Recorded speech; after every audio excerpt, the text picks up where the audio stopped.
আগের ভিডিও পরে আর পরের ভিডিও আগে। কারণ একটা ভিডিও আমি আপলোড করেছিলাম যেখানে আর কি বিল্ডিং ছিল না, পুরাই আর কি ফাঁকা ছিল। বাট ভাঙছে কেমনে এটাই আপনাকে পুরান ভিডিও মাধ্যমে দেখাইতেছি। আর আমি যতই শুদ্ধ ভাষা কথা কই না কেন, আমগো যে একটা ঢাকার ভাষার টান, ওই টানটা আসবই। তো যাই হোক, সবাই কেমন আছেন? আসসালামু আলাইকুম। আশা করি সবাই ভালো আছেন। আমিও ভালো আছি, তবে একটু টেনশনে ছিলাম পায়ের ব্যথার জন্য। তো গত বলকে বলেছিলাম আমার পায়ের এক্সরে এবং ব্লাড টেস্ট নিয়েছিল। তো রিপোর্টে কি আসলো সেটা আপনাদের কাছে মাঝে মাঝে বলে দিব। তো এখন দুপুর 12টা বাজে। আজকে দুপুরের জন্য অনেক কিছু রান্না করব, কারণ গেস্ট আসবে। আর গেস্ট কে আসবে এবং তাদের জন্য কি কি রান্না করব সেটা জানতে চাইলে তো আমার এই ছোট্ট ব্লগটির সঙ্গে থাকুন। আর এটা ছিল আমার পুরানো ব্লগ, সেটা তো আমি আগেই বলেছি। তো আমি আর কি সময় মতো ভিডিও দিতে পারছি না, মানে অনিয়মিত হয়ে গেছে যেটা বলতে গেলে। তো ট্রাই করব আর কি নিয়মিত ভিডিও দেওয়া।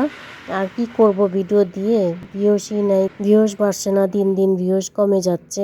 এক তো ছোট্ট ভিডিও দেই, তার মধ্যে যদি ভিউস না দেখে তাহলে দিতেও ইচ্ছে করে না। বাট যে সকল আপু দিদি ভাইয়ারা, ইভেন আমার কাকিমা আমার ভিডিওটা ফুল ওয়াচ করে দেন, তো কাকিমা তো আমাকে বলে রেগুলার এবং লং ভিডিও দেওয়ার জন্য।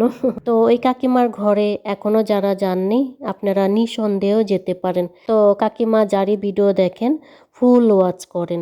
তো আমি আর কি কাকিমা বলে ডাকি, অনেকে মা, দিদি, আপু যে যা নামে আর কি ডাকেন। তো ওই কাকিমার চ্যানেলের নাম হচ্ছে রেহান ব্লগস। যাই হোক, দুপুরের জন্য যা যা রান্না করুম সবকিছু রেডি করে রাখছি। লাম, তারপর চিকেন হাট।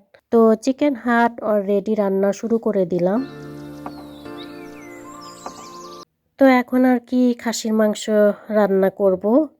আর যে কথা বলতে চেয়েছিলাম, আমার পায়ের ব্যথার জন্য পায়ের এক্সরে এবং ব্লাড টেস্ট নিয়েছিল। তো রিপোর্ট কি খারাপ নাকি ভালো? আলহামদুলিল্লাহ, রিপোর্ট ভালোই আসছে, কোনো প্রবলেম নেই। বাট এখনো আর কি অল্প অল্প ব্যথা আছে। তো ডক্টরের পরামর্শ অনুযায়ী ব্যথার ওষুধ আর কি খাচ্ছি। তবে ব্যথা কেন কমছে না সেটার জন্য আরেকবার আর কি ব্লাড টেস্ট নিবে, দেন সেই রিপোর্টটা দেখে তারা আর কি যা করার করব।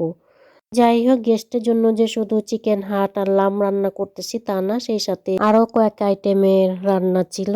তো কি কি ছিল বলছি, তার আগে এই পর্যন্ত যারা আমার ভিডিওটি দেখছেন, আই হোপ শেষ পর্যন্ত দেখবেন।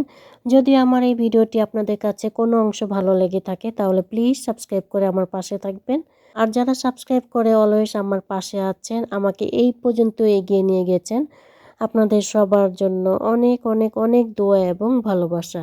সেই সাথে সবাইকে জানাচ্ছি ঈদুল আজহার অগ্রিম শুভেচ্ছা। সবার হাম্বা ঈদ যেন হাম্বানিয়া আনন্দে, উৎসবে আর উল্লাসে কাটুক। তো যাই হোক, আমি তো আমার মতো কইরা রান্না কইরা যাইতাছি।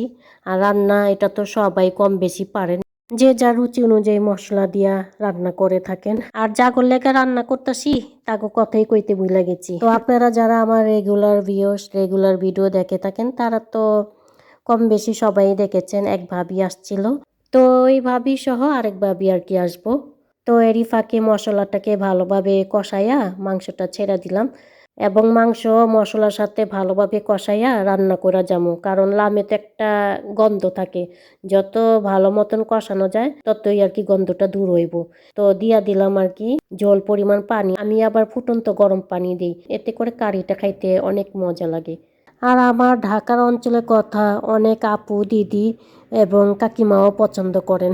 আপনাদের কাছে যে আমার ঢাকার অঞ্চলের কথা ভালো লাগছে, অনেক অনেক ধন্যবাদ আপনাকে সবাই। তো দেখতেই পাচ্ছেন আমার কিন্তু লাম রান্না করা হয়ে গেছে। এখানে চিকেন হাট রান্না সেটা অলমোস্ট হয়ে গেছে। আর কি কি রান্না করলাম এই যে দেখতেই পাচ্ছেন, কুলজেট দিয়া চিংড়ি মাছের ঝোল, তরই সবজি মতো আর কি, যেটা আর কি কুলজেট বলে। আর ছিল পালং শাক, সামুদ্রিক মাছের ভর্তা করব। বেসিক্যালি এটা আর কি ফ্রাই করে অনেকে সন্ধ্যা নাস্তা করে থাকেন, বাট আমি আর কি ভর্তা করলাম। আর ভর্তাটা খেতে খুবই মজা হয়েছিল, ভাবিরা বলতেছিল কিসের মাছের ভর্তা করলেন। তো তো ভাবিরা, আপনারা তো দেখছেন কিসের ভর্তা করলাম। যদি আপনারা আমার ভিডিও দেখে থাকেন কমেন্ট করে জানান। তো অলমোস্ট খাওয়া শুরু হয়ে গেছে। আর ভাবিও কাঁঠালে বিচি বেগুন দিয়া শুটকি রান্না করেছিল, সেটা আমার জন্য নিয়ে আসছিল। তো সবাই ভালো থাকবেন। আল্লাহ হাফেজ।